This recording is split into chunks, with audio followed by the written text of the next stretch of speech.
Hey young world, it's your girl Tesoro. I am the treasure and I'm here to share with you my wisdoms and my efforts and my love. I love reading the tarot. It has helped me. I have listened to many readers on here. Mocha Love is one of my favorite. Ice Cream Dream Tarots. I love them. And they have gotten me to this place as to where I am to be able to help you. And hopefully you receive this with love. For I am love. I am love. I give love. And I hope you receive this message in love. So, let's get into the tarot. Before we do get started, please subscribe to my page. I come from humble beginnings, as you can see. But eventually I'll get to where I need to be. God knows all things. And so I've been called here to join my spirit family. And I bless you because you've been called here to me. So let's get into this. I've already prayed over these cards. I've meditated with them. I've connected with them. And we're ready to share.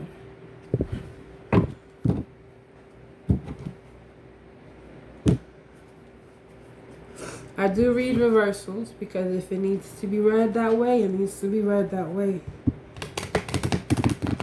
Take with it what you want, what you need. If it resonates, let it resonate. If it don't, throw it away. Use what you can, take what you need, leave the rest. And I'll do a 5-card spread. And if I need to clarify, I definitely will clarify. So it says the Ace of Cups. This is actually one of my favorite cards because she's holding her heart in her hand. This is her cup of love. Spirit is entwined in there. And she's centered and she's focused. Maybe this is you. Are you centered? Are you focused? She's ready for whatever. Nothing can move her. She's filling her own cup.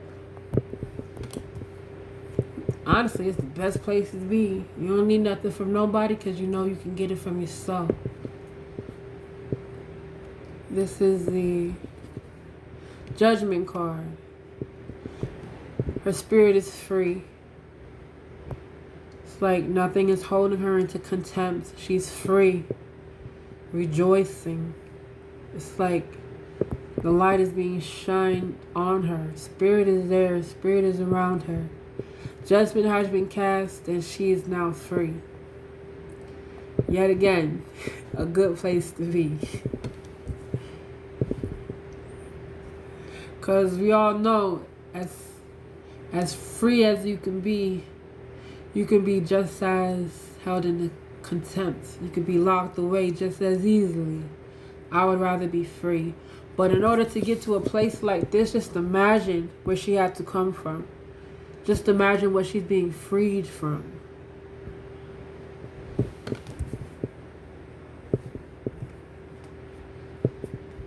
Nine of Swords, right? Spirit is there, but it's like she's consumed by worry. Red to me symbolizes the color love. And if you can look, it's like spirit is allowing her to rest. It's giving her a place to rest. It's like a bed frame there. You see. It's like spirit is allowing her to rest. There's your pillow, baby. Cry it out. But don't wait too long because you already have a choice to make. Let spirit give you the answer that you need to walk away from things that no longer serve you. You don't need to keep getting cut by the same swords. Like, don't allow the 10th sword to do you in. Move when you need to move. Cry when you need to cry.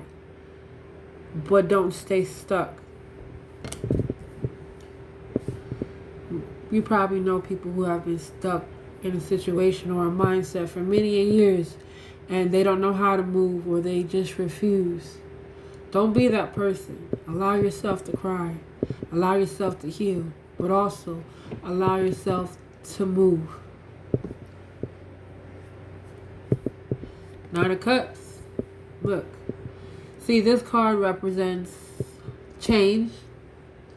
In a way. It's like, here's her past. Tesoro. These are treasures. Treasure is my favorite word. Tesoros. Treasures. Gold. These are things from her past that she has learned, that she gathered. And now she's ready to fill her cups with new information. Because she can't go back to the past. So she's breaking free. Happily, it looks. She's like free. That type of freedom is great. Like, she realizes that the light comes from within her. And she's free to fill up her cups. These are her 9 cups, and she's going to fill them up with love, with whatever she desires, because she knows nobody can fill her cups up like her. You dig? If you dig, like a shovel. Strength. See? Strength upside down. So that means she's weak. She's weak. Or emotional. Where her lamb, the baby's is up top. And she's at the bottom. But she knows she's strong. She's a lion. But even lions go down sometimes. Even lions need to recuperate and to rest. So don't be afraid to rest and recuperate. Cater to that little lamb within you. Cater to your inner child. But stay centered in your heart. The heart is still centered. And above anything, her heart comes first. So take care of your heart. Nurture it while you're weak. Build it up. Make it strong. Fill your own cup. Come back even stronger than you left. That's the beauty of rebuilding yourself. You can always come back better. Once you find a weakness, you cater to it. You make it a strength. And then you move on. And let's clarify this strength card. 7 of Cups.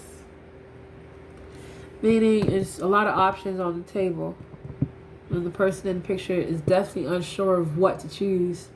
But if you choose the wrong thing, it's definitely going to lead you down the wrong path. You see there's a cup right here of water. So that's somebody's emotional cup. That's your emotional cup, and it's leaking. It's out.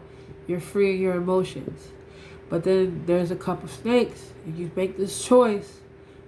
Be careful, because there's snakes. Snakes bite. They don't give a fuck who you are or what you do. They will bite you. And then you have another cup that can lead you down. Down to the pits of suffering. To the mindset of hell. Who has time? And then you have the cup that can take you to heaven. So you have to choose where you want to go.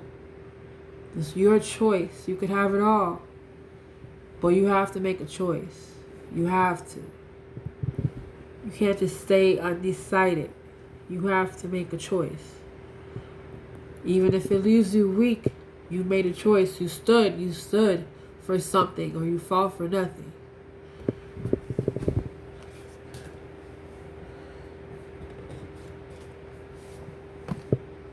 Yep. The 8 of Cups. So it looks like there's fire still in that cup. There's still passion there. But it looks like she had to save herself. So she had to leave this cup behind.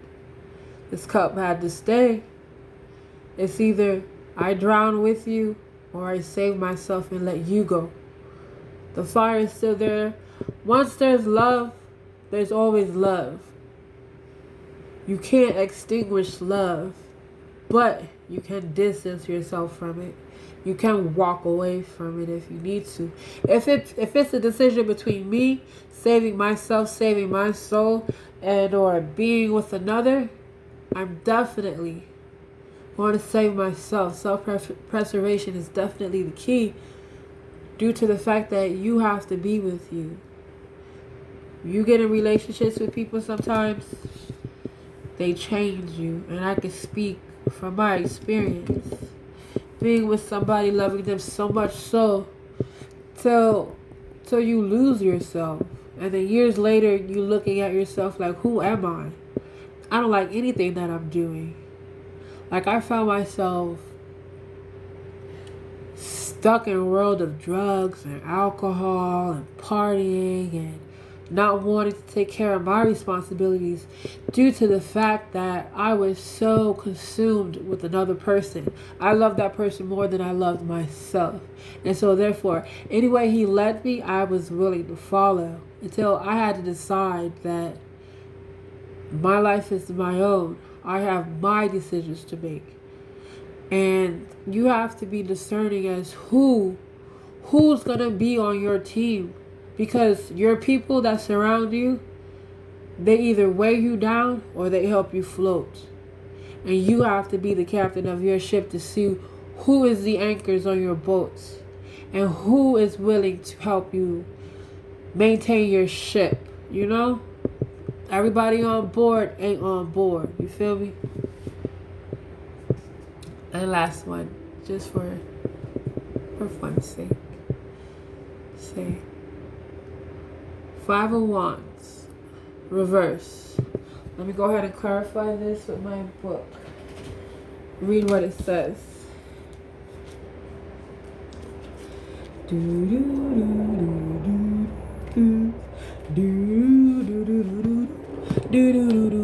Alrighty, it says, an opportunity to collaborate in group fighting or arguments, being overly competitive, not following the rules, a tendency to avoid conflict to your detriment. A little rivalry can be a good thing. It can push us to become the very best version of ourselves and to move quicker than we would if we were alone. Allow opposition and challenge to help you to evolve your methods and to push beyond self-imposed limitations.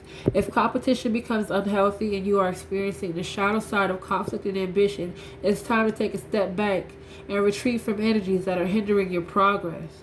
Sometimes the need to be right or personal feelings around being questioned or challenged can interfere with the ability to see your path clearly, so you may need to fly solo for a bit in order to reevaluate your options. While clashing egos can slow everything down, they can also propel success. Choose to excel. Look for healthy competition or collaboration that inspires and motivates you. Learn from the others and use competing energies as a way to enrich your experience. I support others and they support me. We rise together in accelerated harmony. There's nothing wrong with competition. Nothing at all. Actually, it's healthy. It's needed.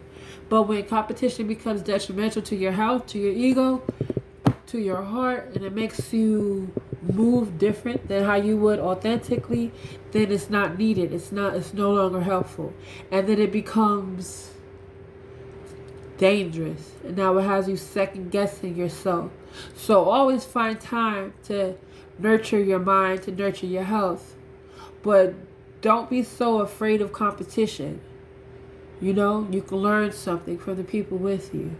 And that doesn't mean you're in a race to be the best. It just means you have something to look forward, to look at. An opposing view.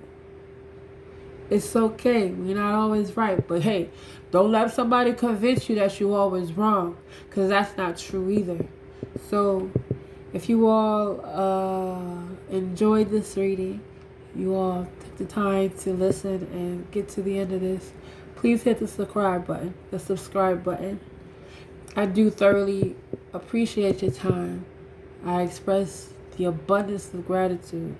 And I wish you the best on your journeys.